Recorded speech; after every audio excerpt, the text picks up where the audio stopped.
Hello and welcome. It is Sunday morning if you're watching this on Sunday morning. It's actually Saturday evening. You don't care. Welcome to another rant, which is a semi-rant and something exciting. Oopsie. Sorry. Hiccups.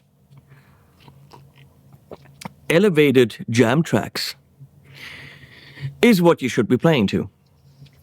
So, tomorrow, something comes out that you have to see. And that's why I entitled this, what do I want to call it? They're changing the game tomorrow. Well, yes and no. Let's talk about game changers for a second. Everyone's really annoyed by, the next game changer. And so all these YouTubers and influencers are very scared now to use the term game changer. Because a lot of you people out there saying, next game changer, I'm not watching that. Everything's a game changer. Let me explain, at least from my point of view, why I sometimes use the word. Because sometimes a piece of gear changes the game. What does it mean? Does it mean it sounds better than something else? Nope. Sometimes it's not about the sound at all. Sometimes it's 8:38. I've been at this since 7 in the morning. But I'm enjoying it. Where was I? Sometimes it is just smaller than something else. Sometimes it is better sounding. Sometimes it is more affordable. Sometimes it is actually adding something to a piece of gear that makes it more usable, more travelable, more inspirational. Let me give you some examples. The Kemper. Don't like the people from the company. Don't have any feelings about the piece of gear, but the people I don't like. But the Kemper changed the game. It was a game changer, and I think you would all agree. And why? Well, because it introduced profiling, which other companies call other things. Tonex calls it, not modeling, Tonex. No, it's a model, yeah, and then Neural calls it capturing. It's all the same thing. But it did change the game, and it added something to digital sounds that hitherto was not available. Changed the game. I think you would all agree. Did the fractals change the game? In the end, the Axifex was a modeler. At the end, now, it still is. I have an Axifex 3 in the rack there. Love it. Great piece of gear. Not cheap, but good piece of gear. FM3, FM9, great pieces of gear. Are they game-changing? Well, they have a lot of parameters that you can tweak, and they're very, very good. But they're just modelers. They don't even do profiling. They don't even have touchscreens. They're not affordable. They're not ultra-travelable, except for the FM3, maybe.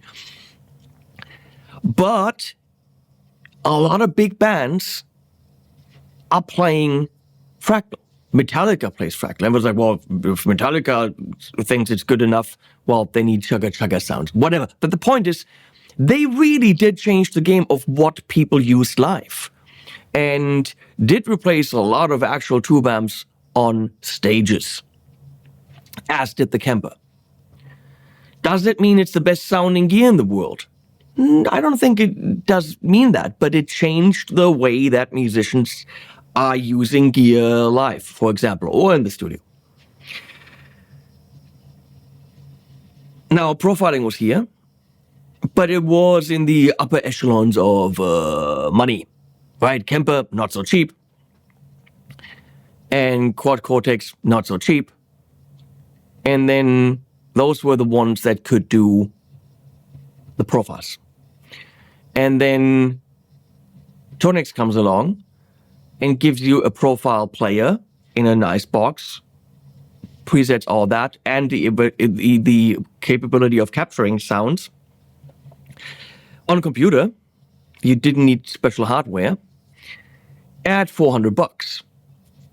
Now, they didn't necessarily, I'm not going to comment on that, I don't know, do it a lot better, and the profiles are so much, tone captures are so much better. I'm not the specialist on that. Ask John Simons. He really listens to the details. But the thing is, you could get this for $400, and therefore, that was a game changer, because all of a sudden there was a more entry-level accessibility to those types of sounds, right? And then they changed the game again. Did they add anything in terms of fidelity? No, but they made it very tiny and gave us Tone X1. Now again, I think super small, therefore game changer, under $200, and again they halved the entry level to profiling. The NAM captures, which are open source or whatever, I personally have no experience with them, but we're pushing the level down in terms of entry-level price. Now, is that GP5 from Vailton that everyone's talking about? I don't have one. But is that another game changer? Because it's now even cheaper than the Tone X1? I don't know. I don't know if I would call it that. They were the first, and now someone else is following suit. Now we take the realm of guitar plugs, the practice ones that you just plug in. They usually have 5-6 presets, and they are modulars, and they're fun for practice, and they've got Bluetooth and all that. Now, IK Multimedia went ahead and added a plug to the Tone X lineup. All of a sudden, you've got profiling in 40,000 sounds that you can plug directly into your guitar at $150. Again, within the game of amp plugs, they changed the game. We could talk about the Maytrem, right? Or the Mytrem from Maytrem, the tremolo that I showed you guys. A lot of people saying, oh, those people had it before and Steinberger had that. Those people, the hundreds of people who commented that, never watched the rest of the video. I get it, it's a 40-minute video, but fucking watch it. Because it doesn't just do parallel tremming.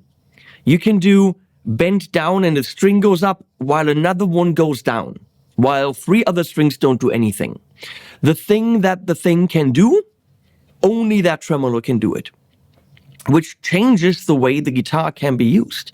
And all of a sudden, your guitar has a behavior that only your guitar has because that's the way you like it. Can be a B bender and G bender, nothing else, up and down, whatever. There's a million things. So a lot of people didn't watch the end of the video. They were like, oh, that's, anyone has that. That's been there in the 80s. Eddie played. No, Eddie didn't play that. Watch the end of the video. That thing is a game changer. For the metal player, no. For some people. The Evertune, not a game changer for me. I don't need that. But if you're playing heavy shit, you're really digging in, and you're playing live, and you need the guitar to stay in tune, that's a game changer for people that had a problem with that. So there are many reasons to call something a game changer. I think the Quad Cortex, size-wise, touchscreen, the dials on it, amazing. Introduced something to that type of product that nobody else had. Now, the Tone Master Pro from Fender is very, very good. I like it. I think it's the most easily tweakable amp-like thing in terms of interface. But they did look at what everyone else did. They stayed in a price point where everyone else did. Great unit, not game-changing. In the end, it's all guitar and nothing changed the game, okay? Except that Maytrem thing. But the point is, there are reasons to call something a game changer. Because all of a sudden, you're working differently. You are inspired differently. You have the ability to get sounds that only rich people in big studios could get. All of a sudden, you can get them yourself at home. And that's what's happening tomorrow, on December 1st, 2025. You're probably watching this past, but if you're watching this today as the video launches, you gotta watch my next 2 videos. You have to. A piece of software launches tomorrow that technically should be something you're familiar with. Technically, you should know the sounds. It's an amp sim. Technically, you should say, and what's special about that? It's actually a fairly simple amp sim. It's not ridiculously expensive right now. There's even a Black Friday sale. You can get it dirt cheap. And I talked to the guys, and they gave me the sheet with all the info, and I'm reading through it, and yeah, we're looking at the interface. Okay, fine, yeah, I can make the video. And then we hung up, and 3 days later, I'm sitting down to work on the track. And I'm getting a Strat to get some vintagey sounds. And the first 3 notes, I'm like, what? You kidding me? And all I did is click through presets. All you got to do is click through presets. You got to do nothing else, just click through presets. And there's dirt. There's griminess. There's a smelly amp in the studio. You can almost smell it through the wall. There's unpredictable effects. There's univibiness. There's all this combined history of the sounds of rock and roll in this plugin. And it's modeling. It's a plugin. It's not an amp. It's a piece of frickin' software that you can download. And I would like to tell you that with my amps, I've got many. I'm looking at a Friedman Aerodondo right now. Beautiful amp. I've got, 60, 70 amps, pedals, load boxes. I can mic caps. I can do all this stuff. I would like to tell you that I can still get better sounds. And I would tell you that with a quad cortex. I would tell you that has its raison d'etre, that has its reason to be. It's convenient. You can do captures. You can do a game changer, by the way, was the Nano Cortex, because in that price range, at that size, you could finally capture on the thing wherever you were, plug in a mic, mobile capture device for $600. Okay, game changer. Nobody else has that. But they have their benefits. Can't do any of that with the software.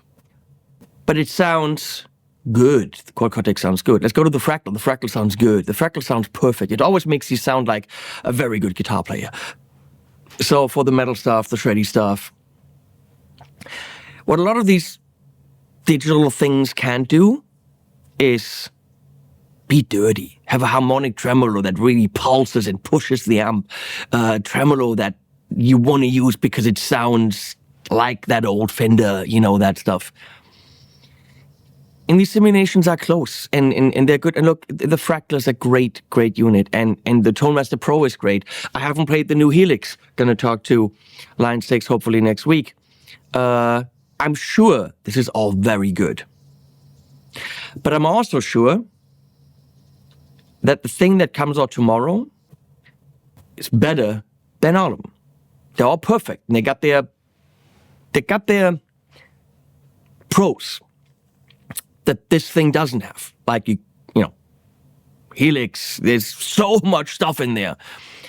But when it comes to the pure sound and getting to the sound quickly and just being inspired to do some nasty shit, I don't think I've never encountered digital that way.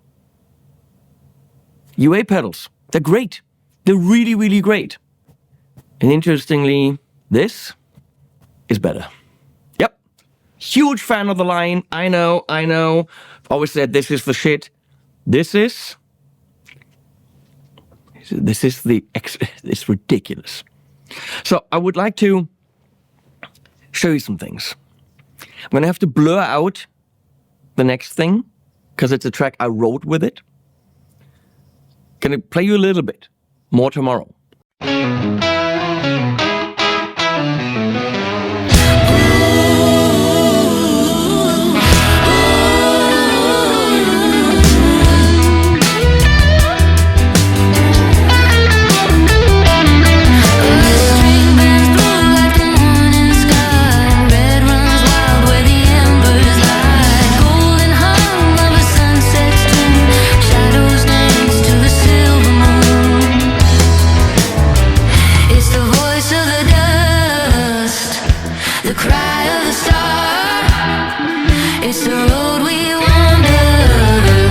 What you just heard were presets from a plugin.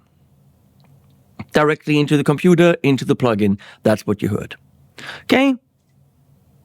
Old fart shit, you might not like that. Okay, the next thing we're gonna have to blur out because there's a guitar in it that comes out next year. So, can't show you, but this is all presets. Check this out.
Okay? I mean, maybe you don't like that kind of stuff. I got a new guitar today. I'm very excited about it because it's so far away from what I would usually play. It's a Joey Landreth Duesenberg. So not my thing. And Joey plays slide. So I got out. I've never played slide on anything. So I got out this thing and was fighting with it. And Leslie came over and said, "That's stupid. You can't even, why are you doing this? Why isn't it just like smaller?" I'm like, well, I got a smaller one, but I can't work with that one either. So I've got this. It's really cool, actually. Black mountain slide, and it actually clips to your finger. So I started working with this. I was supposed to do a video about this a while ago, and I don't play slide. So with this guitar and Joey and that kind of style, I tried my best. I worked on that all day, and I had such a blast. Because those sounds and the guitar and the slides were pushing me in a direction that I would have never, ever produced a song in. Never, ever. Well, half the lyrics of the song are literally Joey Landreth. He was here and we were playing around, and yeah, I'm sure he's fine with it. I'm even going to hopefully try to get him to play on it. But the point is, all the sounds, those are slightly tweaked presets. I really wanted to get a certain vibe. But that's all a plugin. Here's the full song.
I'm just saying.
So, for me, this is game changing.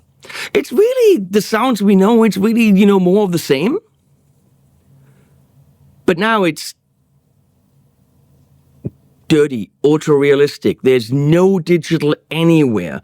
I've done plugins there on the fine, but you can always tell there's something digital. There's nothing digital here. And the effects are, it's so good. For me, it was ultra inspiring, and in the world of modeling, I think a new benchmark that so far, as far as I know, only that company in that plugin has nailed. I might be wrong, might be full of shit, but I did 3 tracks and I loved it, and there were tracks that I would have never done in that way.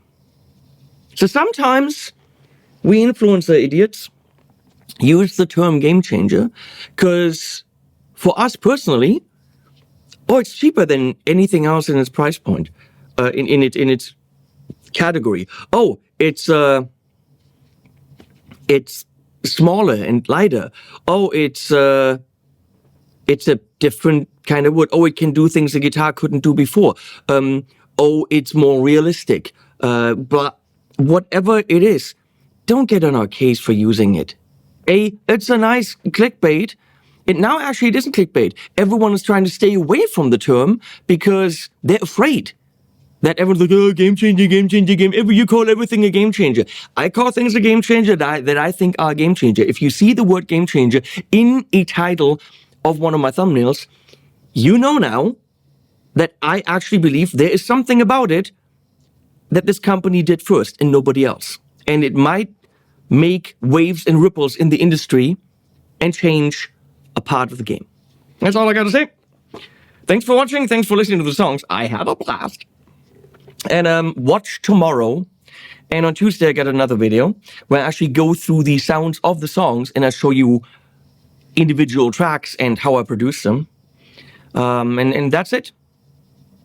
Have a good day. And animals at the end.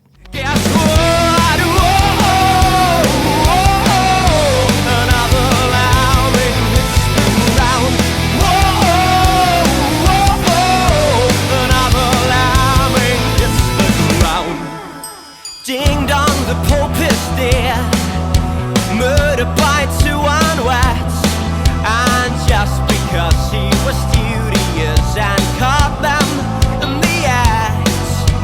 Ding dong, the lion's dead, rejected, he left his pride, and roaming about like a vagabond, he was suffering till he died.